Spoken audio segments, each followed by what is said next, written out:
जो middle overs थे 35 पे 5 हो गए थे Yeah. पे 35 पे 5 से फिर आपके 228 बने। 8वें ओवर में 5 विकेट गिर गए थे, फिर वो हैट्रिक का कैच ड्रॉप होता है रोहित शर्मा से। इन अ क्विक सक्सेशन। आप बेसिकली 3 चांसेस ड्रॉप कर रहे हो। एक तो रोहित शर्मा का वो कैच था, हार्दिक पांड्या का वो कैच था। ऑनेस्टली दोनों कैच होने चाहिए थे। हाँ, बहुत इजी कैच थे यार, बहुत इजी। मतलब स्लिप पे कोई कैच इजी नहीं होता भाई, बट वो मतलब स्लिप्स के स्टैंडर्ड से वो कैच इजी था। आई थिंक वो लेजिट हाथों में आ रहा था उसके, कुछ ज्यादा ही लड्डू कैच था वो एकदम। और हार्दिक पांड्या वाला तो लग रहा था कि भाई इतने स्ट्रॉन्ग हैंड्स थे कि वो बॉल डिफ्लेक्ट होकर उनके आगे चली गई। ये हार्दिक पांड्या आपसे आप पहली बार नहीं देख रहे हो फील्डिंग में। जब भी वो मिड ऑफ पे फील्डिंग कर रहे होते हैं, उन्होंने सेम तरीके से 2-3 कैच पहले भी छोड़े हुए अगर आप देखोगे तो। Okay. Where he is strolling बहुत not at a very high pace, body से दूर वो अपने आर्म्स लेके जाते हैं आई लेवल के आसपास, बॉल छिटक जाती है। ये 2-3 बार मैंने रिसेंटली पिछले 3-4 सालों में देखा हुआ है। आईपीएल में भी हो रखा है ये चीज, तो आई एम नॉट सरप्राइज्ड। कभी कभी ऐसा लगता है ना कि हार्दिक पांड्या अपना जानबूझ के 100% एफर्ट फील्ड में नहीं दे रहे, मतलब बिकॉज वो इश्यूज ना हो जाए बॉडी वाले। अच्छा, राइट। मतलब he is trying to save for the bowling and the batting part. वो सब तो मैंने देखा है बहुत ज्यादा। 2023 वर्ल्ड कप में भी ये था कि यार वो डाइव नहीं मारना चाह रहे थे, वो सबका तो पता है। थोड़ा बहुत तो सीन है हार्दिक पांड्या के साथ। रोहित शर्मा का तो वो क्लियरली वो है यार, क्या कुछ ज्यादा ही वो हो गया। मतलब यार, I have seen a lot of people criticise him a lot for this. I get the criticism, but मुझे लगता है लोग इतना ज्यादा ओवर रिएक्ट कर रहे हैं इस चीज पे। ये ऐसा नहीं है कि रोहित शर्मा रेगुलरली कैचेस छोड़ता है तो इससे लोग गाली देंगे बहुत ज्यादा। छोड़ने को दिखे हमें रोहित शर्मा से पिछले 1-1.5 साल में छूटते दिखे हम लोगों को। टेस्ट मैचेस की बात कर लो, ओडीआईज की बातें कर लो, इन लोग मिला दें दोनों को, क्योंकि ओडीआईज इतने हुए नहीं है। टेस्ट में भी हमने रिसेंटली देखा उनको कैचेस छोड़ते हुए। नहीं तो is this because of slow reflexes और lack of focus? What? I don't think lack of focus होगा। इफ यू नोटिस, ये जो छोड़ रहे हैं catches, it is overlapping with his lack of batting form. तो जब आदमी डेस्परेशन में होता है ना टू मेक थिंग्स हैपन, तो ये चीजें थोड़ी बहुत ज्यादा ट्राई कर रहे हो आप थोड़ा। नीड नॉट नेसेसरली भी कि रिफ्लेक्सेस स्लो हो गए। हाँ, क्योंकि आज से 7-8 महीने पहले तो पकड़ रहे थे, बट जैसे जो इंग्लैंड वाली सीरीज थी।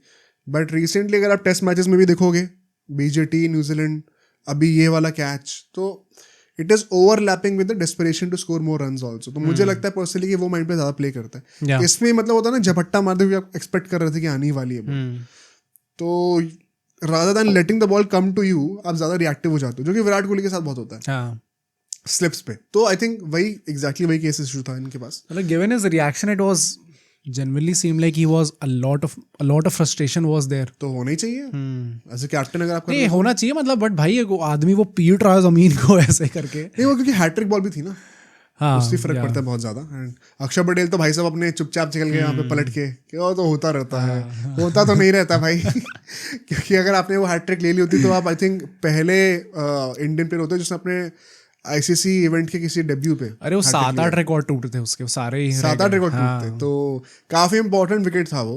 एंड उसी के चलते जो पार्टनरशिप बनी आगे, उसके बाद हार्दिक पांड्या कैच छूटे जो हमने डिस्कस करा, केएल राहुल की स्टंपिंग यार, एक वो भी मिस हुआ था। मतलब 1 second goes on to show कि एक मेकशिफ्ट कीपर और एक प्रॉपर कीपर में फर्क है। एंड क्रंच सिचुएशंस में वो कीपिंग थोड़ी फॉल्ट करते दिखती है। हाँ, होता है। वर्ल्ड कप फाइनल क्या ये उतना क्रंच था वैसे? मतलब यहाँ पे तो होना भी नहीं चाहिए था यार। ऑनेस्टली अगर हम लोग देखें ना, लेट्स टॉक अबाउट इट। जो ये पूरा हम लोग कह रहे हैं कि बांग्लादेश ने थोड़ा सा स्केयर कर दिया, हम लोग थोड़ा सा स्ट्रगल कर गए, ये कन्विंसिंग विन होनी चाहिए थी, मैच आइडियली 6-7 बजे तक खत्म हो जाना चाहिए था। ये एक्चुअली में बढ़ा क्यों है? एक तो इनिशियली यू वुड से जब 35 पे 5 विकेट थे, तो ऐसा नहीं है कि उसके बाद विकेट्स के चांसेस नहीं है। 3 चांसेस आपने बना के दिए इन क्विक सक्सेशन। तो बॉलर्स अपना जॉब कर रहे थे, fielders let them down. Secondly I also believe कप्तानी में दिस होल टैक्टिक कि मैं I will let the game happen और मैं तब तक चोक करने का ट्राई करूंगा, वो काफी अच्छा काम करता है। पहली बात तो T20s में जब आपको गेम डीप लेके जाना होता है, एंड सेकेंडली इन ओडीआईज जब टीम आपके लेवल की हो और आपको पता है विकेट्स लेना भी मुश्किल है, अब एक कमांडिंग सिचुएशन में नहीं हो, विकेट्स ना निकल पा रहे हो, यहाँ पे आप 35 पे 5 थे। It was a little surprising for me कि फिर आपने सारे ओवर्स अक्षर पटेल और जडेजा से बीच में इतने कराए, एज अपोज टू आप एक ज्यादा अटैकिंग ऑप्शन में रिस्क स्पिनर लेके आते कुलदीप यादव, या फिर शमी और हर्षद राणा को वापस जल्दी ले आते। आप कैलकुलेट अगर करोगे तो हर्षित राणा ने अल्टीमेटली जो है 7 पॉइंट समथिंग ओवर्स ही डाले हैं, उनके ओवर्स कंप्लीट भी नहीं हुए। हाँ या हार्दिक पांड्या ने कुल मिला के 4 ओवर डाले, 39th ओवर तक उनके से 2 ओवर डाले थे पूरे मैच में। तो you had so many options to attack the batters but you chose the easiest one. 2 finger spinner से बॉलिंग कराते रहो। अब क्या ये इसलिए है क्योंकि 2 राइट हैंडर्स थे और आपको 2 लेफ्ट आर्म स्पिनर से बॉलिंग करानी थी? Seems a bit weird to मी।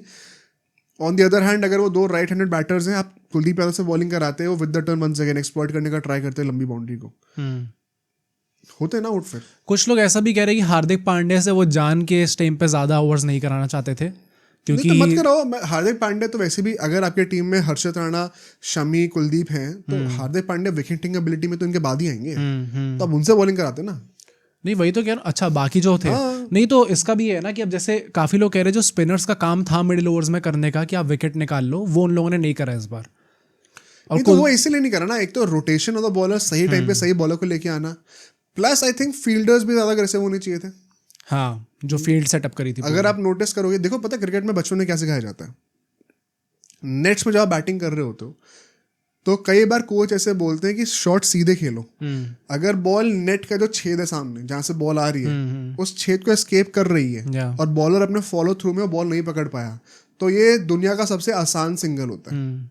ये बचपन से आपको सिखाया जाता है। स्ट्राइक रोटेट करना सीखना है, लॉन्ग ऑन लॉन्ग ऑफ पे टैप करके बॉल सिंगल लेते रहो, वो नेट्स का जो छेद है उसमें बॉल पास थ्रू कराते रहो।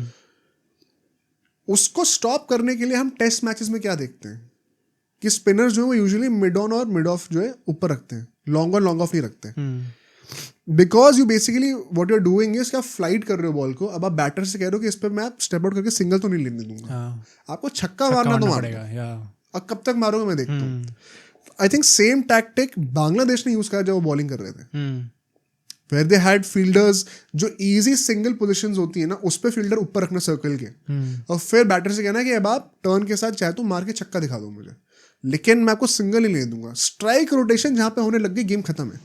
आई थिंक इंडिया ने वो चीज बहुत पॉसिबल कर दी बांग्लादेश के लिए। काफी लोग ऐसा कह रहे हैं ना, एंड आई थिंक मतलब ये राइटफुली शायद आर्ग्यू करेंगे लोग इस चीज के बारे में कि as far as the fielding positions are concern, शायद जो बांग्लादेश जो शांतो थे कप्तान, उन्होंने ज्यादा अच्छी फील्ड सेटअप्स करी थी, अग्रेसिव ज्यादा। हाँ, अब देखो कॉन्टेक्स्ट भी होता है कि they had nothing to lose, second innings में वो कर रहे थे तो they did not have any choice, जैसे ओपनिंग स्टैंड था हमारा। But same thing can be said for Rohit Sharma also. आप 35 पे 5 हो यार, अगर 1 विकेट चाहिए था, बैटिंग बची नहीं थी ज्यादा। हाँ एग्जैक्टली। मतलब द सरप्राइजिंग पार्ट इज, अगर मैं इसका स्टैट भी थोड़ा निकालने का ट्राई करूं, बांग्लादेश 35 पे 5 थी, अगला विकेट गिरा कब था उसके बाद? काफी ज्यादा लेट गिरा, कुछ 100 रन की तो पार्टनरशिप थी हृदय और उसकी। मैं चेक कर लेता हूँ, 189 फॉर 6 हुए हैं फिर 35 में से, तो मतलब 154 रन्स आपके बने हैं वो 5 विकेट के लिए, और 35 पे 5 के बाद आपने 228 बनाए हैं। तो आपने 193 रन्स आखिरी के 5 बैटर से खाए, पहले के 5 बैटर से नहीं। अगर लास्ट के 5 बैटर्स मिलाकर 193 रन्स मार रहे हैं तो क्लियरली सिर्फ बॉलिंग को आप ब्लेम नहीं कर सकते हो, फिर कैप्टनसी में भी ब्लेम आएगा। मैं यूजुअली कितनी बार ही कहता हूँ पॉडकास्ट पे कि यार रोहित शर्मा की कप्तानी को लोग थोड़ा ज्यादा क्रिटिसाइज करते हैं वाइट बॉल में, इतना जरूरत नहीं होती, बट आई थिंक ये एक फेयर पॉइंट था इस बार। आई थिंक थोड़ा it was something unnatural. I don't think Rohit Sharma usually ऐसा ऑपरेट करते हैं। मतलब यस, उन पे वो डिफेंसिव कैप्टनसी वाले जो भी एलिगेशंस लगते हैं वो लगते हैं, बट आई थिंक 35 और 5 पे अगर आप डिफेंसिव हो जाओगे तो दूसरी टीम का क्या काम है फिर वहाँ पे? उनको डिफेंसिव होना चाहिए उस टाइम पे कि भाई हमारे तो 5 विकेट गिरे, 35 रन पे एटलीस्ट 100 रन तो बनाए हम लोग यहाँ से, तो वो डिफेंसिव हुए तो समझ में आता है। आप क्यों डिफेंसिव हो गए उसके चक्कर में? In saying that, nothing to be taken away from Jadeja and Axar Patel. I think जो बॉलिंग इन लोगों ने करी है वो काफी इंप्रेसिव थी। अक्षर पटेल को अगर आप देखोगे तो 9 ओवर में से 43 रन दिए, 2 विकेट भी लिए, वो भी आखिरी में पिटाई हुई है थोड़ी सी, जब रिशाद ने मारे थे मेरे ख्याल से उनको। जडेजा ने विकेट नहीं लिए बट सिर्फ 37 रन 9 ओवर में। मतलब एक एंड से जो होल्ड अप करने का रोल था, पता है ये जो विकेट निकल के आ रहा है ना, डोंट बी सरप्राइज अगर अक्षर पटेल ज्यादा विकेट लेते जडेजा से तो इस टूर्नामेंट में। रोल अलग है इसलिए नहीं, जब एक ऐसा विकेट है जो कि स्लो इन नेचर है, आपको ऑलरेडी दिख रहा है कि बॉल टर्न होगी ही होगी, एक बंदा जो कि ज्यादा लंबा है, स्लिंगी एक्शन से आ रहा है, टू द पॉइंट कि आप अंडर कटर्स बड़ी इफेक्टिवली डाल सकते हो, वहाँ पे नेचुरल वेरिएशन जितने बनते हैं ना तेज स्पीड पे, जैसे एक स्टैट निकला है कि रिशाद हुसैन और कुलदीप यादव, इन दोनों में रिशाद ज़्यादा सक्सेसफुल क्यों रहे इस मैच में?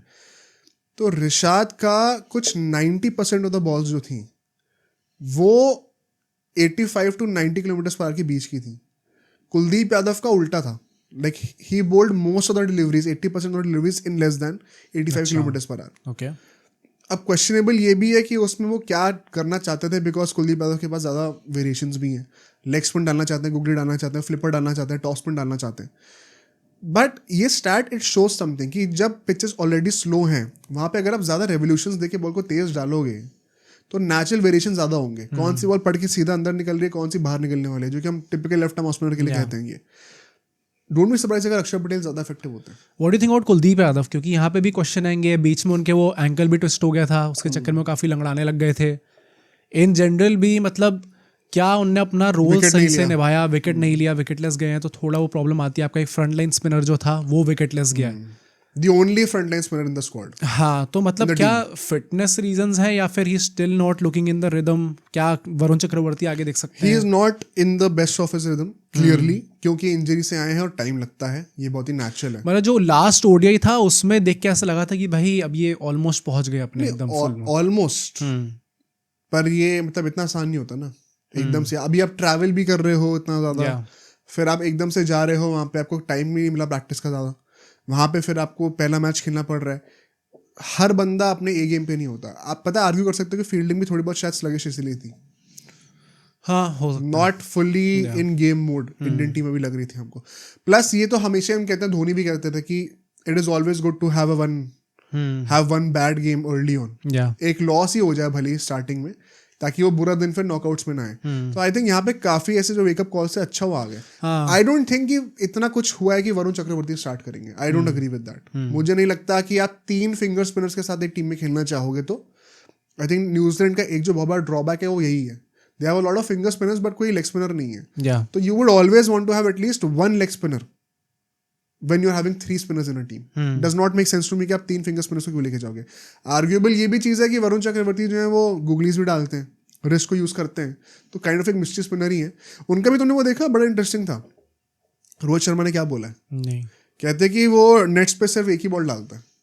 हाँ, वो यूज नहीं कर रहे ना अपने सारे वेरिएशंस वगैरह। बट बहुत वियर्ड लगा मुझे। हाँ, मुझे लगा इतना क्या एक्स फैक्टर है भाई कि अपनी टीम से छुपा के रखा हुआ है। नहीं तो वो आईपीएल के लिए है ना, है और क्या रीजन हो सकता है भाई? This is not what I was expecting. और क्या रीजन हो सकता है? क्योंकि आईपीएल में ना एक्सपोज हुए हैं इसलिए उन लोगों ने छुपा के रखा। अपनी भाई इंडियन टीम में आप आ रखे हो, आप अपना टेस्ट नहीं कर रहे, अपना पूरा मेंटली नहीं दिखा रहे। फिर वही तो मैं कह रहा हूँ कि और क्या रीजन हो सकता है भाई? मुझे नहीं पता। मतलब this I did not expect कि आईपीएल के रीजन से ये लोग इंडियन टीम में वो करने लग जाएंगे ऐसी चीजें। ये पहला केस मैंने सुना है, ऐसा और कोई नहीं है।